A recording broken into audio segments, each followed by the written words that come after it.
শক্ত কথাগুলো আমাকেই বলতে হবে। মুক্তিযোদ্ধা, উনি বাংলাদেশের ফার্স্ট লেডি, উনি বাংলাদেশের প্রথম prime minister. Madam Khaleda Zia বাংলাদেশের দেশের প্রথম প্রাইম মিনিস্টার। উনি সারা বিশ্বের মুসলমান দেশগুলো, মুসলিম কান্ট্রিগুলোর প্রথম সরকার প্রধান। ফোর্বসের নেতৃত্বের তালিকায় ওনার ক্ষমতার সময় উনি ছিলেন পৃথিবীর 14তম শক্তিশালী ব্যক্তি। গণতন্ত্রের মা, দেশনেত্রী, জননেত্রী খালেদা জিয়া পৃথিবীর সবচাইতে নির্যাতিত ব্যক্তি। কিসের জন্য নির্যাতিত? গণতন্ত্রের জন্য নির্যাতিত, আমাদের বাক স্বাধীনতার জন্য নির্বাচিত, এই দেশের স্বাধীনতা সার্বভৌমত্বের জন্য নির্বাচিত। আমরা সাউথ আফ্রিকার নেলসন ম্যান্ডেলার নাম শুনেছি, আমরা মিয়ানমার তথা বার্মার অং সান সুকির নাম শুনেছি। তারা গণতন্ত্রের জন্য লড়াই করেছেন, কিন্তু আমি বলবো এই দুই নেতা নেত্রী গণতন্ত্রের জন্য যতখানি লড়াই করেছেন তার চেয়ে বেশি গুণ লড়াই করেছেন আমাদের নেত্রী ম্যাডাম খালেদা জিয়া। নেত্রী মোদের খালেদা, সর্বমোদের আলাদা, নেত্রী মোদের খালেদা। গণতন্ত্রের জন্য লড়াই করে পৃথিবীর যত নেতা নেত্রী নির্যাতিত হয়েছেন তার চাইতে বেশি নির্যাতিত হয়েছেন ম্যাডাম খালেদা জিয়া। আজকে ম্যাডাম খালেদা জিয়া একটা ভুয়া মামলায়, একটা ভৌতিক মামলায়, একটা গায়েবী মামলায়, একটা মিথ্যা মামলায় উনি 4 মাসের সাজাপ্রাপ্ত হয়েছেন। যেখানে অনেক অত্যাচার সহ্য করেছেন, উনি অজুর পান নাই, অজুর পানি পান নাই, উনি নামাজ পড়ার জায়নামাজ পান নাই, উনি গোসল করার পানি পান নাই, উনি যে রুমে ছিলেন সেখানে একটা রুম ছিল, সেই রুমের ছাদ দিয়ে পানি পড়তো, সেই রুমের ওয়ালে হোয়াইট ওয়াশ ছিল না, সেই রুমের ফ্লোরে ককরোচ ছিল। এর চাইতে আর কি বড় শাস্তি হতে পারে একটা লোকের জন্য আপনারা বলেন? সেই শাস্তি উনি পেয়েছেন। কিন্তু এর চাইতে আর একটা বড় কথা আছে, ওনার বাড়ি, ওনার বাড়ির ব্যাপারে বলতে গেলে শহীদ প্রেসিডেন্ট জিয়াউর রহমানের সম্বন্ধে একটু কথা বলতে হয়। শহীদ প্রেসিডেন্ট জিয়াউর রহমান যখন কলেজে পড়তেন, ওনার সম্বন্ধে আপনারা অনেকেই জানেন, কিন্তু আমার ছোট ছাত্র ভাইরা যারা জানো না তোমাদের জন্য বলছি।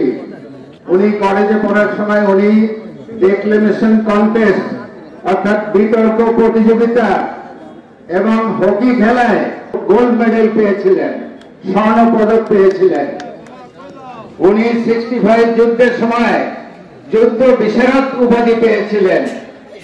উনি যখন একাডেমিতে ক্যাডেট, তখন এক পাঠান ক্যাডেট 6 ফুট লম্বা, খোসাল খান বলে তার নাম ছিল, সে বলতেছিল যে বাঙালিরা যুদ্ধ করতে ভয় পায়, যুদ্ধ করতে জানে না। এই ধরনের কথা বলার সময় শহীদ প্রেসিডেন্ট জিয়াউর রহমান উনি চ্যালেঞ্জ করলেন, উনি শক্তভাবে চ্যালেঞ্জ করলেন।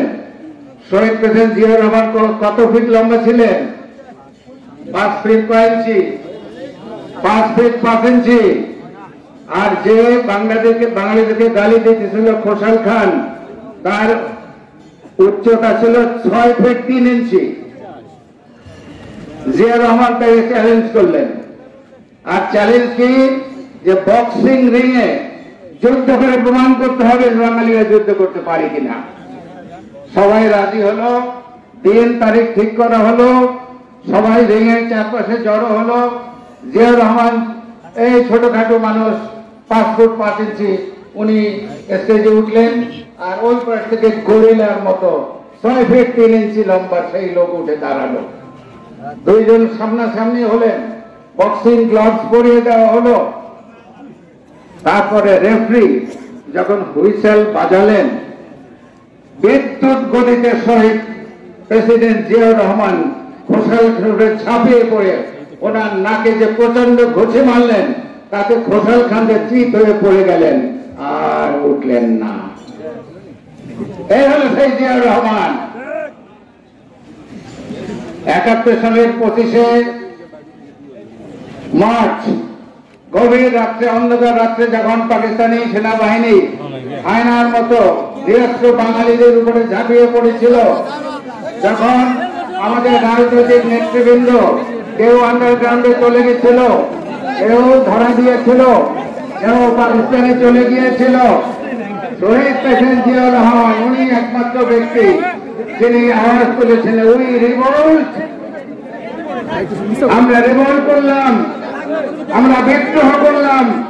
তারপরে উনি মুক্তি বাহিনী গঠন করলেন, সেক্টর কমান্ডার হলেন, অস্ত্র ধরলেন, নিজ হাতে যুদ্ধ করলেন, দেশকে স্বাধীন করলেন। স্বাধীন করার পরে উনি ঢাকা ফিরে এসে নীরবে ব্যারাকে চলে গেলেন, নীরবে ব্যারাকে চলে গেলেন।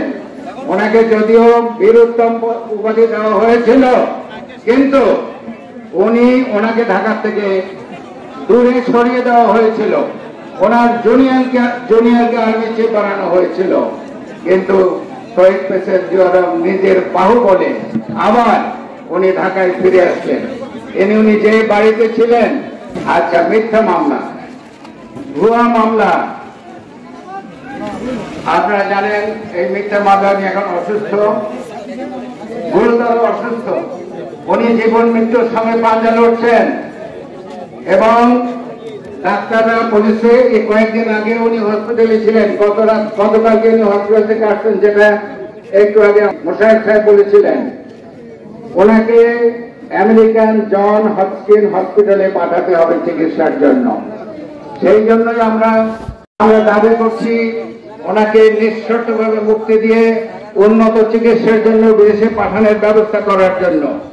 কিন্তু দেশে বিদেশে বহু আলেমরা বিবৃতি দিয়েছেন ওনাকে মুক্তি দেওয়ার জন্য, বহু শিক্ষক বিবৃতি দিয়েছেন, ছাত্র বিবৃতি দিয়েছেন, সুশীলরা বিবৃতি দিয়েছেন, আলেম সমাজ বিবৃতি দিয়েছেন, কিন্তু চোরায় নাচনে ধর্মের কাহিনী।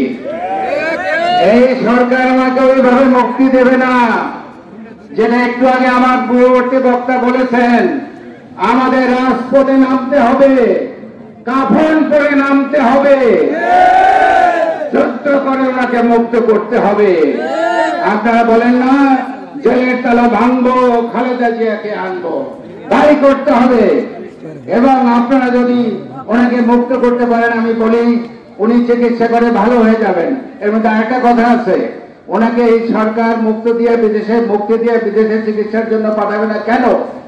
কারণ তাহলে ধরা পড়বে যে অন্যরা ওনাকে ভুল ট্রিটমেন্ট করেছিলেন, ভুল চিকিৎসা করেছিলেন। সেই জন্যই সরকার ভীত, অন্য বিদেশে পাঠাতে চান না ওনাকে। যাই হোক, ওনাকে যদি আপনারা মুক্তি করতে পারেন, উনি আবার আপনাদের সঙ্গে রাজপথে থাকবেন, আবার উনি আন্দোলন করবেন। এই দেশে আবার সুস্থ, সুন্দর, নিরপেক্ষ নির্বাচনের মধ্যে যদি ওনাকে আপনারা আবার প্রধানমন্ত্রী বানাতে পারেন, তাহলে সর্বপ্রথম উনি কি করবেন বলতে পারেন? সর্বপ্রথম এই সরকার যে 5 লক্ষ মানুষ ভালো থাকে, সুস্থ থাকে, সুন্দর থাকে। খালেদা জিয়া জিন্দাবাদ, তারেক রহমান জিন্দাবাদ, শহীদ জিয়া অমর হোক। আসসালামু আলাইকুম।